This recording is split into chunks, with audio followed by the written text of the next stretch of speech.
Very good morning to everyone. कैसे हो आप सभी। आज मैं मोनोहाइब्रिड क्रॉस आपको थियोरेटिकली पढ़ाने जा रहा हूँ।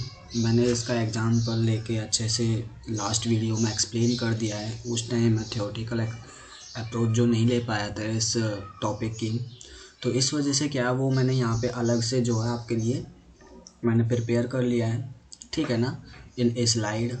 और आप लोगों को यहाँ से वही लेक्चर जो कंटिन्यू करना है और अपने नोटबुक में जो है ये नोट करना है, ठीक है ना।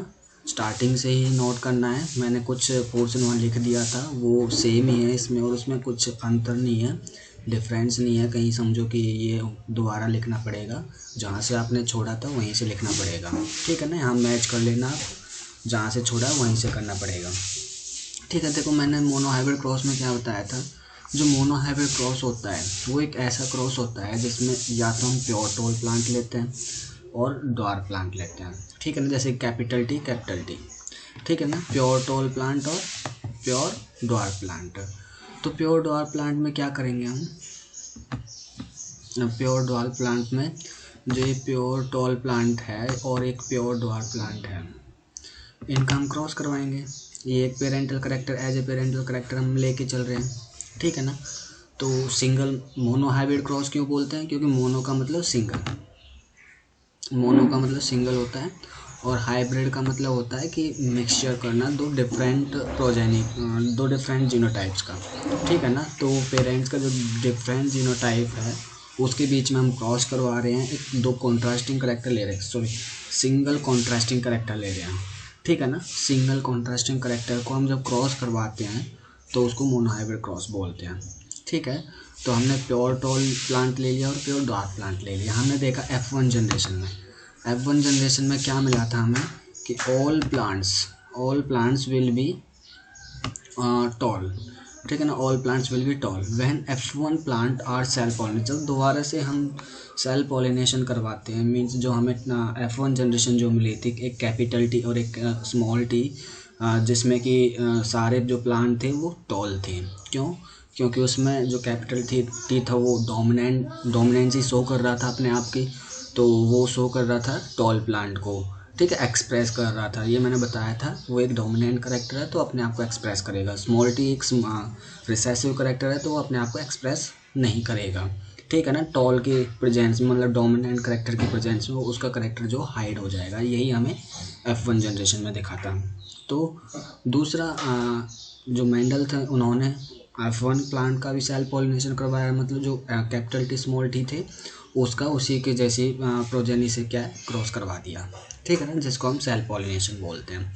Then in F2 generation both tall and dwarf plant are found in the ratio 3:1।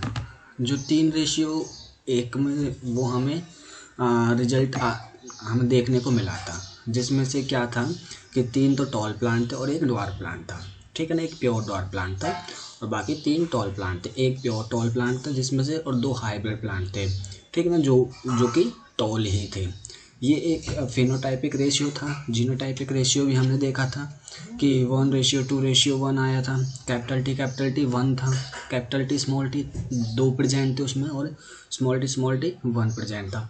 तो इस वजह से रेशियो क्या बन गया था, 1:2:1 बन गया था। ये सारी बातें मैं लास्ट लेक्चर में कर चुका हूँ, ऐसा मत समझना कि मैं सिर्फ बोल के बता रहा हूँ आप लोगों को। यहाँ पे थियोरेटिकल एस्पेक्ट्स हम देख रहे हैं सिर्फ उसका, ठीक है ना, कि आपको बोर्ड में एक्चुअली कैसे लिखना है, ठीक है ना। सिर्फ ये बोर्ड के लिए है।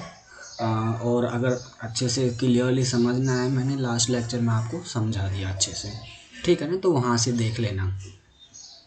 The dwarf plant of F2 on self pollination. अगर हम दोबारा से चाहे F1 को या फिर F2 को हम जैसे ही सेल्फ पॉलिनेशन करवाते हैं तो वही रिजल्ट निकल के आता है 3:1 वाला, in case of phenotypic ratio. और जीनोटाइपिक रेशियो भी वही निकल के आता है। तो सेम रिजल्ट जो है निकल के आ रहा है आफ्टर जनरेशन, ठीक है ना।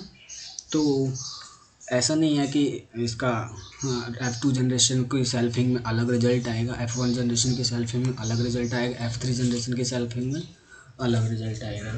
तो ऐसा कुछ नहीं होता इसमें, ठीक है। नेक्स्ट हम बात करते हैं मेंडल्स पोस्टुलेट्स की।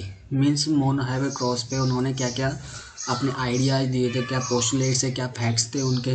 कुछ ऐसे फैक्ट्स जो बहुत ज़रूरी है आप लोगों को समझना, ये बोर्ड के एग्ज़ाम के लिए बहुत ज़रूरी है।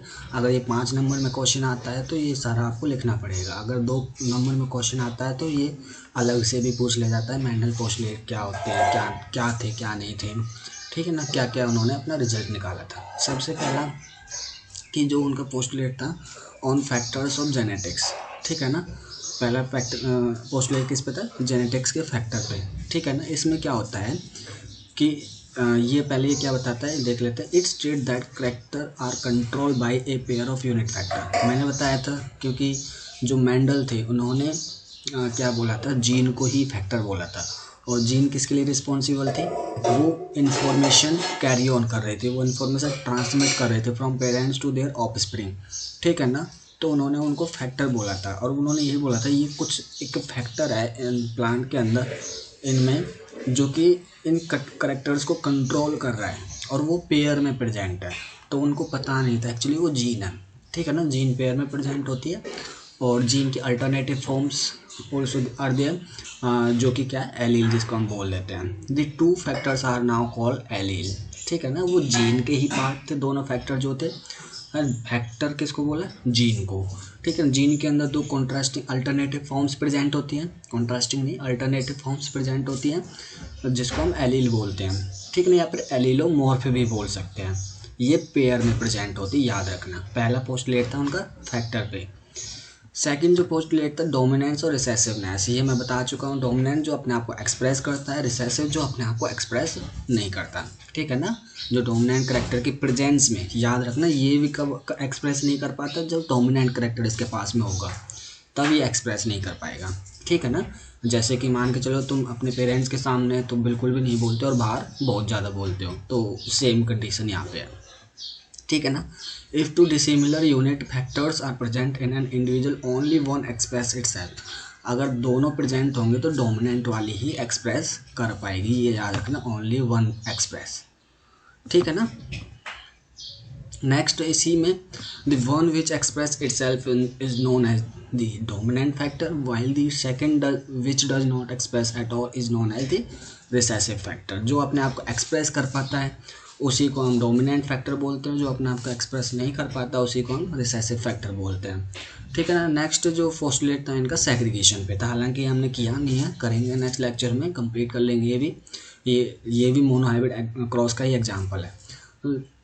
मोनोहाइब्रिड क्रॉस में 2 एग्जाम्पल आपको देखने को मिलते हैं, एक तो law of dominance and law of segregation. Law of dominance जो कुछ ये डोमिनेंसी की वजह से क्या है, इसमें क्या होता है, ये कुछ एक्सेप्शंस है इसके अंदर। एक्सेप्शन मतलब कि कई बार क्या होता है कि जैसे लॉ ऑफ डोमिनेंस के अकॉर्डिंग डोमिनेंट करेक्टर को एक्सप्रेस करना चाहिए था, लेकिन वो अपने आप को एक्सप्रेस, कुछ एग्जांपल में अपने आप को एक्सप्रेस नहीं कर पाता है। कुछ जीन ऐसी हैं जहाँ पे डोमिनेंट करेक्टर जो एक्सप्रेस नहीं कर पाता, जैसे कि फॉर एग्जांपल इनकम्प्लीट डोमिनेंस, ठीक है ना, या फिर को डोमिनेंस, दोनों ही एलील बराबर अपने आप को एक्सप्रेस कर रही होती हैं, या फिर एक एलील जो है अपने आप को एक्सप्रेस कर रही होती है और एक बिल्कुल ही साइलेंट है ना, मतलब कि इनकम्प्लीट डोमिनेंसी शो देखने को मिलती है।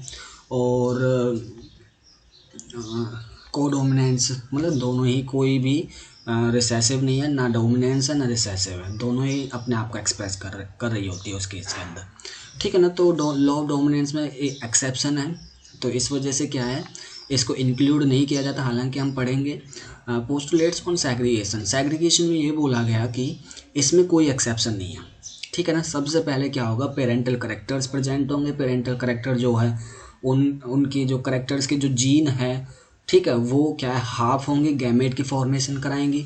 गैमेट की फॉर्मेशन कराने के बाद फर्टिलाइजेशन होगा, फर्टिलाइजेशन के बाद जाइगोट बनेगा, जब F1 जनरेशन आएगी उस जाइगोट से कंप्लीट ऑफस्प्रिंग बनेगी जिसको हम F1 जनरेशन बोलते हैं, ठीक है ना। और उससे F2 जनरेशन अगर हम सेल्फिंग कराते हैं तो ये था लॉ ऑफ सेग्रीगेशन में। सेग्रीगेशन को हम law of purity of gametes भी बोलते हैं, लॉ ऑफ प्योरिटी भी बोल सकते हैं। लॉ ऑफ सेग्रीगेशन को, सेग्रीगेशन का मतलब सेपरेट होना, ठीक है ना। 50-50% में जो है प्योरिटी ऑफ गैमेट जो यहाँ पे देखने को मिलता है। हम इसके केस में बात करेंगे जब इस लॉ को हम अच्छे से डिटेल में स्टडी करेंगे। It state that to contrasting allele responsible for the contrasting trait present in an individual do not get mixed, अलग अलग रहती है, वो मिक्स नहीं हो पाते। जैसे कि मान के चलो लॉ ऑफ डोमिनेंस में क्या था कि वो मिक्स हो रखे थे। मान के चलो वो टॉल प्लांट है, वो उसके ऊपर डोमिनेंस ही शो कर रहा था, ठीक है ना, तो करेक्टर जो मिक्स हो जा रहे थे। लेकिन इसके अंदर ऐसा नहीं है, इसमें क्या होता है कि इसमें प्योरिटी ऑफ गैमेट्स प्रेजेंट होते हैं। 50% गैमेट जब प्रोड्यूस होते हैं उसके बाद जो है वो अपने आप को एक्सप्रेस करते हैं इटसेल्फ, ठीक है ना, उसको हम लॉ ऑफ सेग्रीगेशन बोलते हैं, ये हम पढ़ेंगे।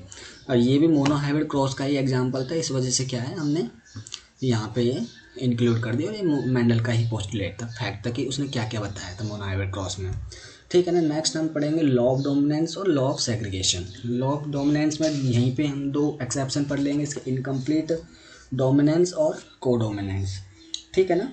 इनकम्प्लीट डोमिनेंस का एग्जांपल अगर मैं देखूँ तो स्नैपड्रैगन सबसे अच्छा एग्जांपल आपके एनसीईआरटी में दे रखा है, ठीक है ना। कोडोमिनेंस का एग्जांपल देखें तो